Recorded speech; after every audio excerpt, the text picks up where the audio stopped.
So this video is going to be looking at John Bowlby's maternal deprivation theory. We've already looked at Bowlby's theory of attachment, that it's an innate biological drive, and now we're going to look at what he says about when a child is deprived of their mother or primary attachment figure.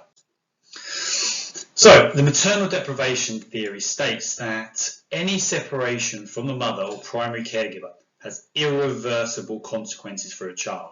Irreversible social, emotional and cognitive consequences. So what Bowlby says is that continual presence of a mother or mother substitute is needed for normal psychological development of an infant.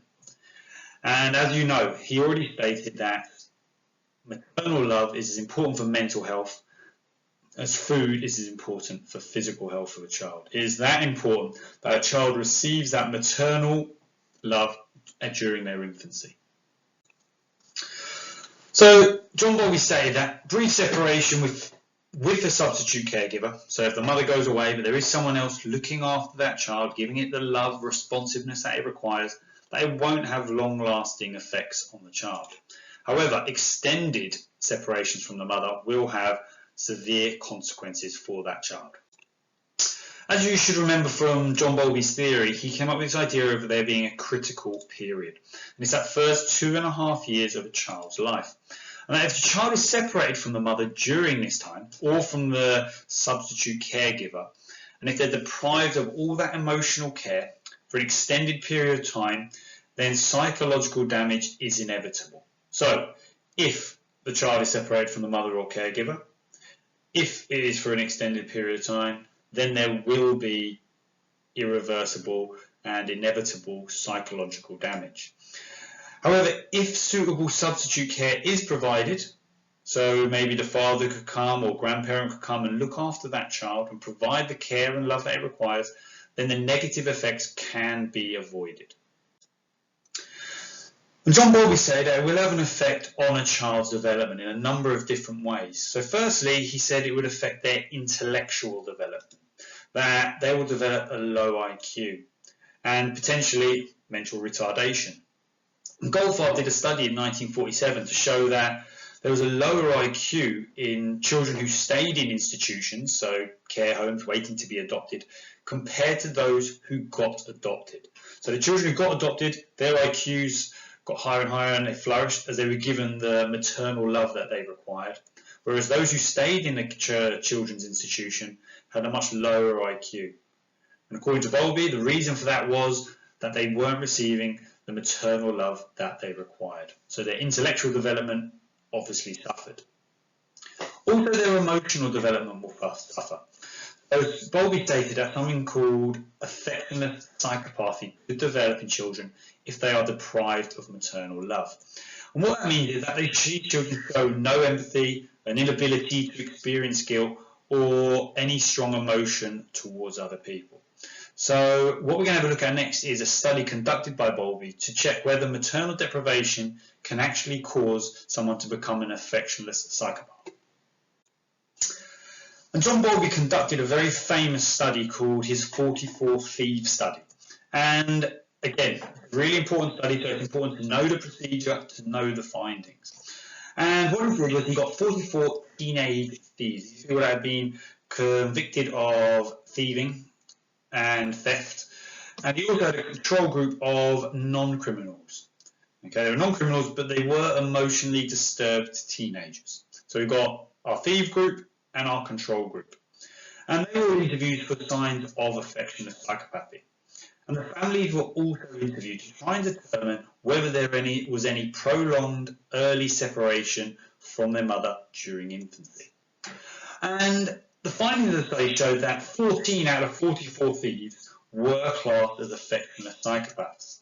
And of those 14, 12 of them had experienced long-term, prolonged early separation from their mother. John Bowlby concluded from these findings that prolonged early separation from the mother can cause affectionless psychopathy later on in life. So that's one of the key studies, and that's John Bowlby's theory, that it can have emotional, social, intellectual effects on you later on in life. It can affect your development and also cause you to become an affectionless psychopath. But now we're going to look at the evaluation of this particular theory. Firstly, the evidence itself supports it might be poor. If we look at John Bowlby's 44 Thieves study, he was the one who actually conducted the assessment during the study. He conducted whether people were affectionless psychopaths. He also conducted the family interviews. There is potentially an interviewer bias in the study. John Bowlby knew what he wanted to find out from the findings, and this could have then had an impact on the final results that were put forward. So this will reduce the validity of the evidence supporting the maternal deprivation hypothesis. If the validity of the study supporting it are weak, then the theory itself must also be weak as well. So if we stay on the 44 Thieves study for a minute, it's also a major issue with it is that it's based on retrospective interviews. And by that I mean they ask people to recall events from many, many years ago. And this can have obvious inaccuracies. People can be flawed in what they remember. You might not remember particular events. You might over-exaggerate particular events. And it reduces the internal validity of the study because people sometimes don't want to admit that they did have prolonged separations from their child in their early life because they want to come across again as the best mother they could possibly be. And the results are also correlational. And because correlational, we can't establish cause and effect. We can't state that early separation causes you to become an affectionless psychopath. There could be many, many other factors that may have affected the results. For example, the results may be down to the fact that the children in the study were all brought up in poverty. And that had a bigger impact on them becoming affectionless psychopaths rather than their mother being away from the child for a period of time. There's also evidence to contradict Bowlby's findings. So Lewis conducted a study in 1954, very similar to the Thieves study. 500 young people. He interviewed the parents for whether there was early prolonged separation from the mother. And he found that there was no correlation between prolonged separations and criminality or difficulty forming any close friendships. There was no relationship between those things at all. So it shows that other factors must affect criminality and behaviour later on in life and psychological development other than prolonged separation from a mother. And a major criticism of Bowlby's theory is that he failed to distinguish between two key things, deprivation and privation. So Rutter has really criticised Bowlby for this. And Bowlby talked about this idea of deprivation in his theory.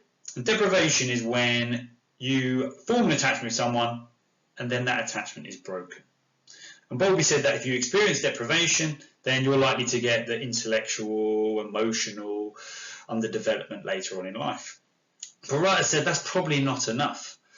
Just having formed an attachment with someone and then having it broken for a bit isn't going to be enough to cause all those issues and those severe issues later on in life.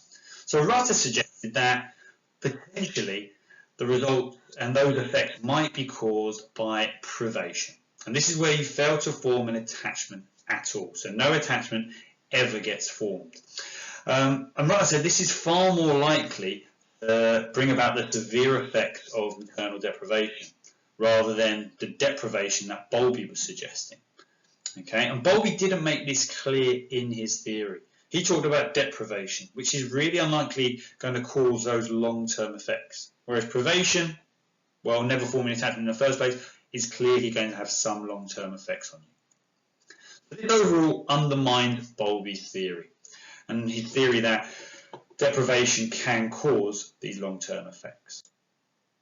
However, the major benefit of Bowlby's theory is the real-world application that it has. Before Bowlby's theory, even for children spending time in hospital, if they're in hospital for maybe 5-7 days, the parents wouldn't be allowed to visit. They'd be discouraged and sometimes forbidden from visiting. However, since we've had Bowlby's theories and his studies, It's led to a real major social change in the way children are looked after in hospital. Parents are allowed to stay with the child, stay overnight, to ensure that the child is not deprived of that maternal love. So as a real-world application, it has a real strength, this theory, because it's changed the whole way that children are cared for while they're in hospital, which has had a great benefit on overall childcare.